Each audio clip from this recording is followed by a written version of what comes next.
As men, as we grow into our roles and into our age, we get our significance and our identity from business. And along that journey, we try to fit a mold of what a business owner or executive should look like and should act like, the way they should behave. And we lose ourselves along that way. Hello, everyone, and welcome to another episode of The Powerful Man Show. I am your host, Doug Holt, with my co-host, Tim, the Powerful Man Matthews. What's going on, brother? I'm very well indeed. How are you? I'm doing well also. Coming back off recording another amazing episode. You did a great job on that, just giving information to the guys. It always warms my heart when we're able to help guys out, and you did an amazing job, man. Oh, thank you. I appreciate that. Yeah. Well, Tim, we were talking about this offline before we hit the record button, as we often do, but the number one mistake guys make in their lives. Wow. It's a bold claim, isn't it? But, I'm going to roll with it because it is the number one mistake that we see the men we work with make. And again, there's a pattern that we've seen play out in hundreds, if not thousands of men over the past 5 years. And what it is, so often they come to us with problems in their marriage.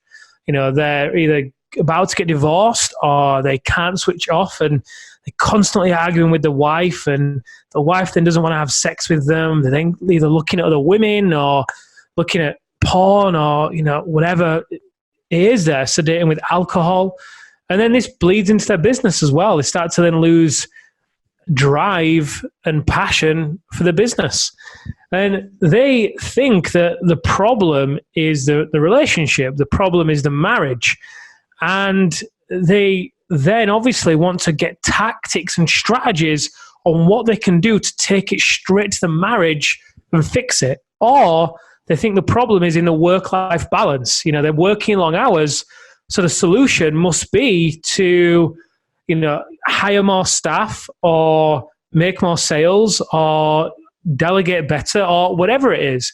But we know the truth, and the truth is that even if they hire more staff, or even when they hire more staff or make more sales or change the business, this problem of being unable to connect with their wife doesn't go away. Even though they have more time with their wife, they're still unable to connect. They still feel exhausted. The mind is still racing. They just find another project to move on to, another goal to then achieve. And the mistake they're making is that they have been prioritizing business as the first and foundational territory in their life. And they've done that because, like we've said, they have been taught to believe the way to provide is to go and make money. And that's the first and foremost way to provide. But we know it's very different. Sure, provide for your family, make money. Of course, that's important. Of course it is. But alongside that, in order to truly provide for the woman in your life and your family, they want to be provided for in a different way. But if you are putting business as the first territory and almost putting all your eggs in that one basket, what they then do is put wealth as territory number two. And by the time they've got to the third territory, which is their relationship, they've barely got anything left to give. They've barely got any energy to actually go home and have a conversation with the wife and engage in all the activities that go along with having a family. And then if they even have any energy left after that, which usually they don't, it goes to the fourth territory of health. Usually, although the guys know that they should be healthier and they know they should be working out and they know they should be eating cleaner, they're not doing it. And they're not doing it because they're so exhausted, they just don't have anything left to give. Sometimes they're working out, but that just exhausts them even more. And then the final territory, at the top of this pyramid, if you imagine it, businessman at the bottom, the top of the pyramid taking up the least amount of space is self. Now, when we have seen the biggest shifts for men in their business, where the profits have increased the most, as well as the guys being able to work less, and also, even better, when they do work on the tasks that they love and the tasks that really move the needle for them in their life and their business. When that's been able to happen, they've flipped that on their head. And instead, at the bottom of that triangle, at the bottom of that pyramid, is self. That's the foundational piece. That's the one that's propping this pyramid up. And they're going into there and they're doing the work on themselves to really create that knowing of who they are and what it is they want. That then fuels their clarity and confidence in all areas of their life. Now, above that then goes health, because obviously they then value their body, and it's where they then get their energy from. It doesn't mean going and working out crazy hours in the gym every day at all. But they then value their health. They start to eat cleaner, have more sleep, rest, work out more, hire a personal trainer, go for walks. It can be simple things that these men start to do. And then the third one is in relationships, because by this point, they have reprioritized what's the most important thing for them in their life. Business is still a major part of their life. It's who they are. It's what they love. And when they're actually able to have the energy and the presence and the peace of mind in knowing who they are and actually connect with their wife in their relationship, that then gives them so much freedom and headspace to go and be their best in the business. And then, wealth is above that, and then the tip of the pyramid is business. And it's the smallest part, but it can be the smallest part because they're really working on the 80-20. They're really doing the things that give them the most leverage in their company. Rather than being busy, they become productive. And the number one mistake we see, I'd love to hear your opinion, Doug. So I know jumping on this, you wasn't too sure what I was going to share. The number one mistake we see men make is that they've got that flipped on their head. Because until you reorder that and have self at the bottom as the foundation, you're never going to prioritize doing the work on yourself. And it's that is required. It's doing that work, having the courage to go into your darkness and transform it into the light that creates the foundation on which you can rise as a powerful man and be the powerful man you were born to be.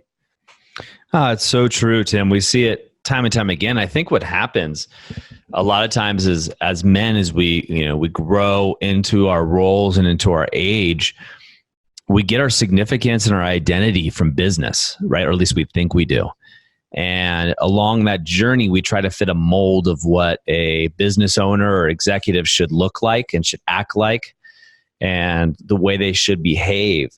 And we lose ourselves along that way. You and I were talking about this last week about play and exploring play as an adult. And what does that look like? And I think a lot of times, what we see is these guys, they're looking for significance. They're feeling anxiety or stress. And so they go to a default, which is business for them. And you're spot on. The pyramid's flipped. Whereas if they were working on themselves and discovering themselves and doing the deep inner work that it requires, they would have this whole plan figured out, right? Really showcasing who they are as men and bringing that guy into the other areas, the other territories, to take care of his pack, to lead, take care of his health, his relationships, and of course his business. Business is still a very important part, but it's a small part. It's such a small part when you're doing the things that matter, when you're taking care of yourself, when you're honoring yourself as a powerful man. It all falls into place. So it's so beautifully said. Now, Tim, if anybody's listening to this and they're like, oh, crap, I've been doing that. I've been going after business, or, we commonly see, and I used to be this, right? Busy being busy. I'd be at work for 12 hours. But if you looked at my productivity in retrospect, right? I was, surfing the web or clicking the mouse and doing, had 1,000 projects that were half done and not completed. I wasn't actually being productive. I wasn't doing the 20% that gives me the 80% of results. I was doing the 80% that got me the 20% of results. So if a man finds himself in this situation, what do you suggest?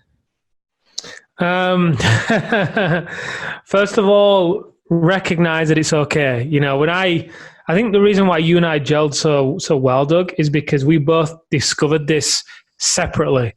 And we both came to our own realization around this. And, by no means we were the finished articles on this. And, we never will be. It's always going to be a journey, right? The journey is the destination. But for me, when I was first discovering this, initially, I just felt a lot of tension in my body. It was almost like, you're telling me to, I'm supposed to be working less on my business? I'm supposed to be not trying as hard? I'm supposed to be taking my foot off the gas?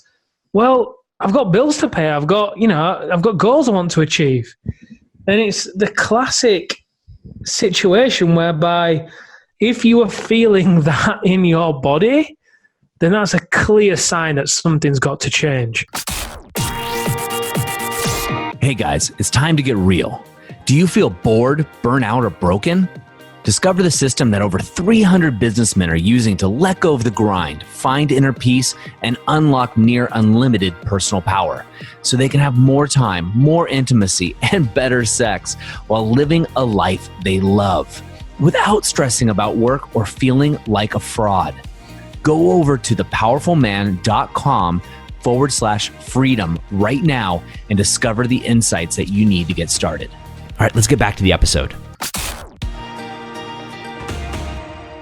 If you find yourself telling yourself the same story that I used to tell myself, that, all right, well, when I get to, $1 million, or when I get to whatever level it is, 8 figures, that's when things will change. Because when I get there, everything will be in place, and then I'll be able to work less, and then I'll be able to, change how I operate. But the trouble with that is it's your identity. It's who you are. For me, over time from my early 20s when I did my first business, I didn't realize over the, following 10 years, I was creating an identity for myself. As every day I started to, continue to work certain habits and have certain beliefs, I was molding this identity for myself of what it meant to work hard. And I was listening to certain people in the personal development space who was telling me to work harder and persevere and sleep less. And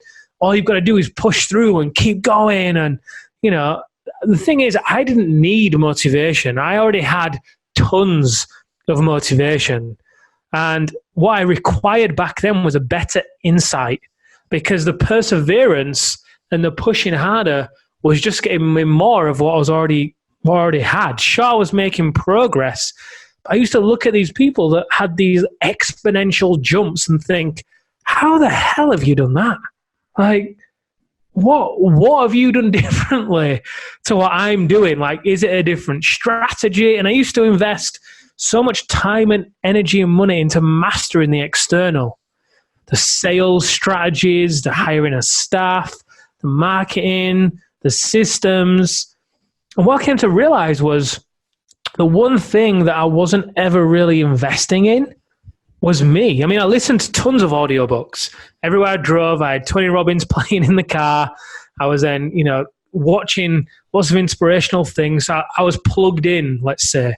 But I wasn't really doing the real work on myself to really get to the root of what was causing me to be so out of balance. So, in answer to your question, Doug, if you're listening to this and you realize you're in this position, just pay attention to the signs.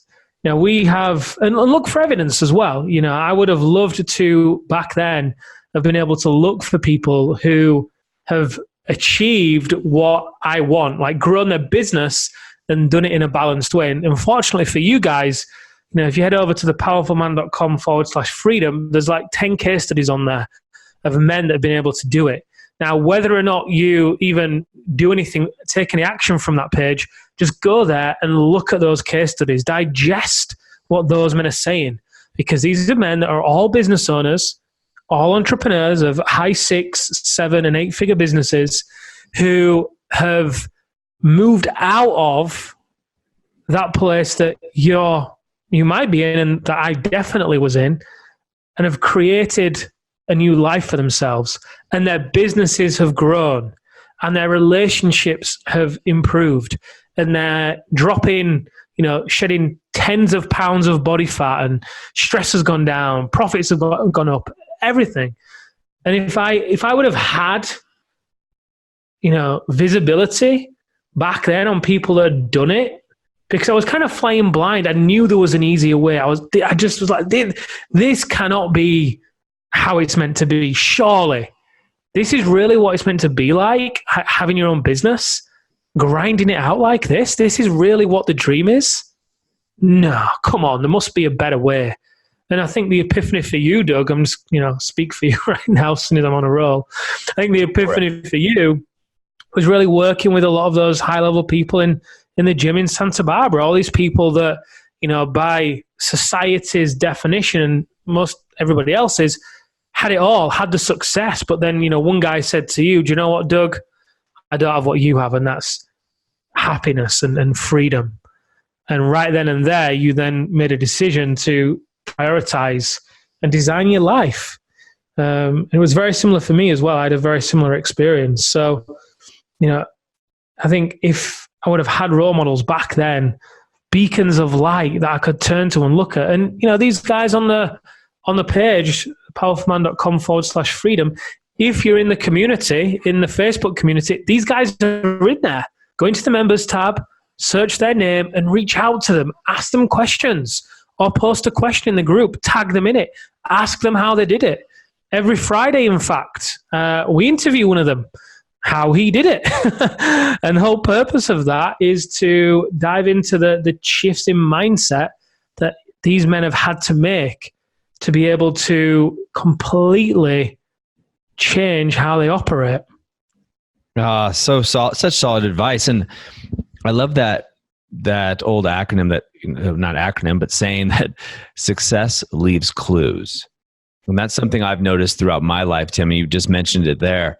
We have, men that are in the Facebook community who have broken free, who have found success not only in their businesses, but also in their relationships, with their self-love, or just with their appreciation of their self, with their gratitude practices, with their morning routines, with all of these things. And they're at your fingertips.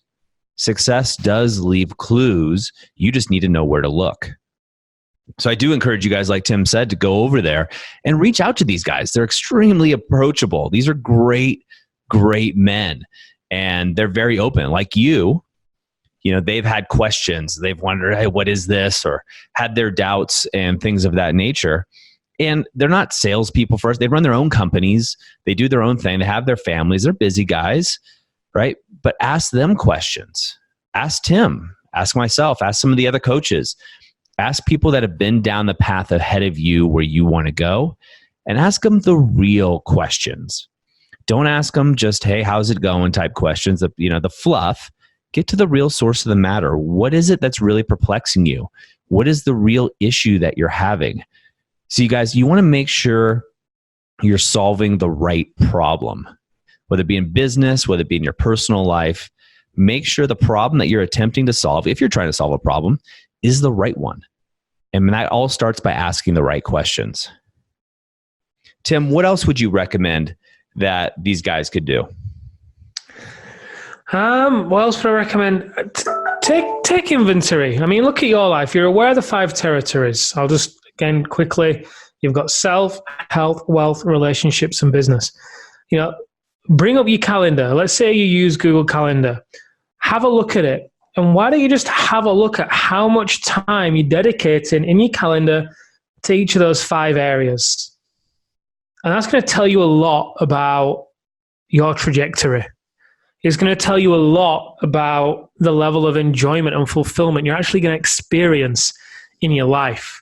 Because if you don't have in there time for your own growth, then where's it going to come from? Honestly, guys, listening to an audiobook in the car, it's not going to cut it. It's just not. You've got to get optics on yourself. At the end of the day, I, Doug, we cannot see our own blind spots. We just can't. I'm grateful for you listening to this podcast. I truly am. I love that you tune in.